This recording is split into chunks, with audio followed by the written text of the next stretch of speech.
vou aproveitar o embalo e continuar falando de casamento aqui. Então assista o meu primeiro vídeo que foi falando como a gente resolveu se casar, falando um pouco dos motivos e tal. Eu esqueci de falar como a gente se conheceu. A gente se conheceu no trabalho. A gente estava trabalhando com um deficiente numa casa que cuida de deficiente. E aí a gente estava trabalhando numa oficina e a gente se conheceu. E foi muito rápido, assim. A nossa relação, ela tinha que ser. Eu escrevi isso nos meus votos. Tinha que ser, porque quando eu conheci o Bernardo, eu tava na melhor fase da minha vida, na melhor fase da minha vida mesmo. Eu tinha acabado de voltar de Dubai, já tinha encerrado o relacionamento de 10 anos e eu tava assim, na minha fase corporal melhor, na minha cabeça melhor, tava assim, não queria relacionamento. E a gente se encontrou e foi uma coisa assim muito leve, não forçada. E toda vez que eu pensava, eu não quero, isso não vai vir pra mim, não, tá bom, sozinha, acontecia alguma coisa, eu pedia ao céu uma resposta e de novo, é ele, de novo, é ele. E nós tivemos uma coisa que foi pra mim, assim, um marco, que parece filme, mas não foi filme, foi real, gente. Foi, assim, uma conexão energética que eu não, assim, difícil de explicar. Teve um momento que a gente tava, assim, bem no trabalho e ele foi me passar algo na mão, assim, tipo assim, pega isso aqui, sabe, uma coisa qualquer, besteira. E aí eu segurei na mão dele e assim, foi uma energia, aquele olhar no olho, que o tempo parou, sabe? É uma coisa que eu espero que todo mundo possa viver isso. O tempo parou naquele momento, naquele olhar, naquela energia, naquela conexão. E eu tenho isso pra mim até hoje, assim, que me arrepia, que foi assim, é o cara. Esse aí é o cara. Enfim, agora voltando pra parte de casamento. Gente, aqui na Áustria, casamento é muito diferente do Brasil. Eu acabei de ver um vídeo de uma pessoa falando de casamento na Bélgica, que também é diferente. Primeira coisa, tem cerimonialista aqui? Tem. Eu lembro que nos primeiros anos que eu morei aqui, eu via uma série na televisão que mostrava um cerimonialista, e como é que ele organizava os casamentos e tal. Tem, só que isso aqui é absurdamente caro, tá? Pro meia boca, é quase impensável de você contratar um cerimonialista. E outra coisa também, gente, cerimonialista vai depender muito. Aqui todo mundo fala, precisa de cerimonialista, eu vi de cerimonialista, tem que ter cerimonialista. Cerimonialista depende muito, primeiramente, qual é o tipo do seu casamento. O meu casamento é um mini wedding, ou seja, 40 pessoas. Então, o casamento de 40 pessoas é muito mais fácil de você lidar. E uma coisa que a gente pensou muito, vamos precisar de cerimonialista e tal. Quem são essas 40 pessoas? São 40 pessoas que são nossos amigos, nossos parentes, pessoas mais próximas da gente, pessoas que se viram, pessoas antenadas. Então, eu sei que essas pessoas durante o casamento, elas vão se ajudar também. Então, eu não senti a necessidade de cerimonialista. O casamento para 100 pessoas, para 200 pessoas, aí já é mais difícil de você ajeitar aquele povo todo para ir para um lado, para ir para o outro, é mais complicado. Então, assim, sente a necessidade de uma pessoa externa para poder te ajudar. Outra coisa também com essa questão de cerimonialista, se você for uma pessoa que sabe se planejar, que sabe planejar as coisas, que é despachada, despojada, liga para as empresas, pede cotação, olha preço e tal, então você não vai precisar tanto de um cerimonialista. Uma coisa muito importante, todo mundo fala aqui pra quando você vai querer fazer um casamento, é você definir o seu orçamento. Eu não começaria a definir o orçamento quanto você tem disponível. Eu começaria, primeiramente, quantas pessoas eu quero convidar, tá? É o básico. Porque a partir dali você vai ter uma média de quanto mais ou menos vai sair o casamento. Nem sempre, porque não vai conseguir tudo. Porque tudo vai depender também dos seus gostos. Então, assim, você tem que ter uma noção, primeiramente, de quanto isso vai custar. E a partir dali você vai cortando os gastos. Por exemplo, a gente definiu que iria ser um casamento pequeno. Eu comecei, vamos fazer lista. Começamos, fizemos a lista das primeiras pessoas. Aí fica sempre aquela história, vou conseguir convidar Bertano, Ciclano. Eu falei, não vamos pegar as pessoas mais próximas. Casamento custa caro. Cada pessoa, primeiramente, a gente tem que pagar o buffet, que é um dos mais caros. Então, vai pagar para essa pessoa comer, beber.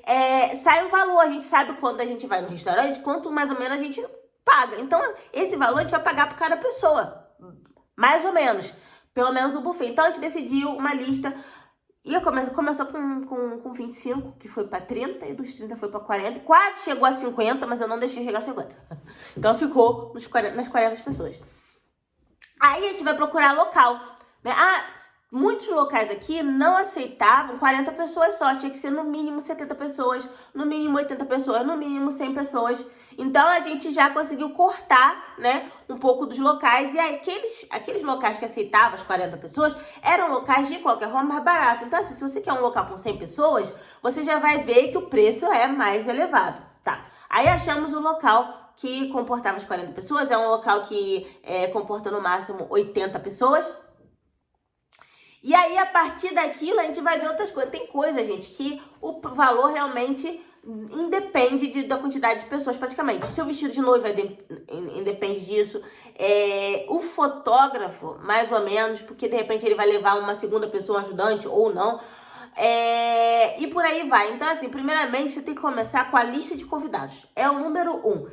Tá, você tem a sua lista de convidados, aí você vai ver o local, né? Qual local que você vai querer casar. A gente achou um local que ele é perto aqui de casa. A gente queria um outro que era muito mais perto, muito mais fácil, muito mais simples. Mas qual é o... Aí vem o segundo ponto que você tem que definir. A data do casamento. Porque a gente decidiu uma data pra mim. Uma coisa que eu vi também, mês, né? A estação aqui de casamento começa em abril. Então eu falei, então eu vou casar em março. Por quê? Porque eu vou casar fora da temporada. E casando fora da temporada é mais barato, já me atendei. Eu tive que discutir muito com o Bernardo aqui em casa pra gente casar em março. E até hoje, ontem a gente estava discutindo, estamos agora em janeiro, que eu tô gravando, porque ele fala que não tá feliz que ele vai casar em março. Só que acontece, nós estamos aí na tal da mudança climática. Realmente está tendo uma mudança no tempo, manipulativa ou não, está tendo uma mudança no tempo. E eu lembro que quando estávamos em agosto, acho que eu fiquei noiva em julho, agosto, sou meio ruim pra data. Em julho, tava um frio aqui, um frio. Era uma chuva torrencial.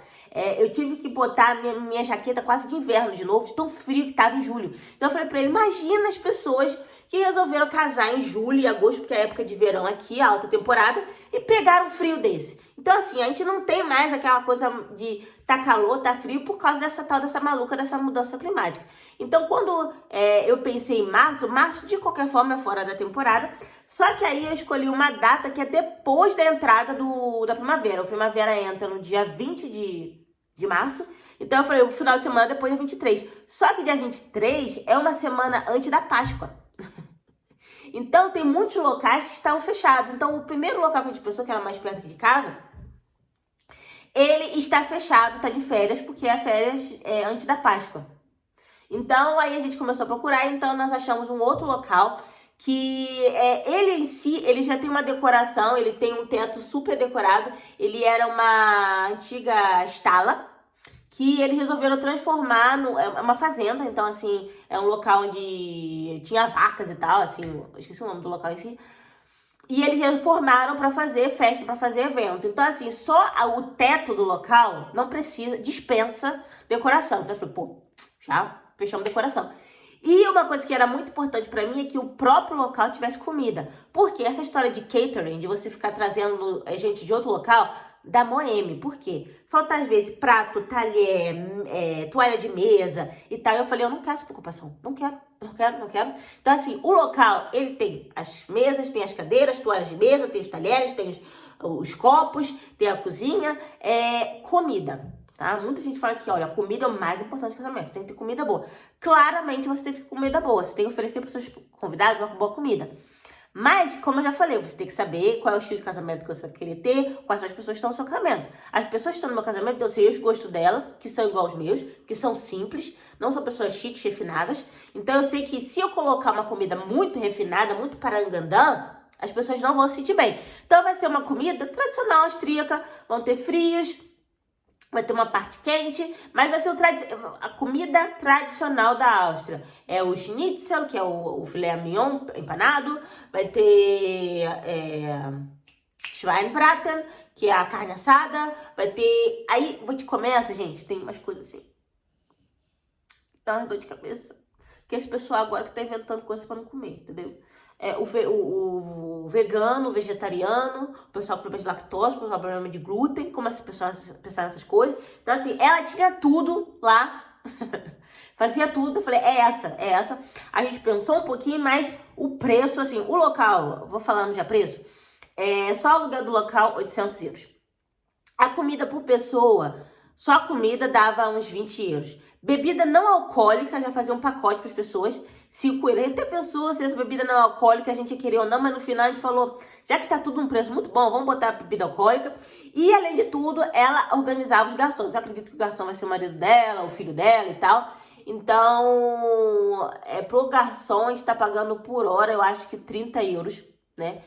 E o melhor de tudo é que eles já conhecem toda a estrutura do local, eles não precisam assim, sabe, correr pra cá, correr pra lá. Então, assim, a gente vai entrar e eles vão ter tudo e a gente vai sair, até a própria limpeza eles mesmo fazem. Então, a gente vai sair e não vai se preocupar de nada. Claro que a gente vai levar a nossa decoração, o casamento todo, a gente vai decorar, a gente vai casar no sábado. E a gente vai pegar a chave do local na sexta, e na sexta a gente vai pra decorar. Então, desde que a gente decidiu o local, em agosto mais ou menos, não, em julho, foi na última semana de julho, eu decidi o local. Eu já tô começando a pegar decoração, a comprar. Uma dica muito importante. Se você vai casar no ano seguinte, compre tudo que você puder no ano anterior. Porque sempre na virada de ano aumenta preço. Então, eu falei, nós vamos comprar tudo esse ano. Então, eu comprei tudo de decoração, tudo que eu podia em 2023.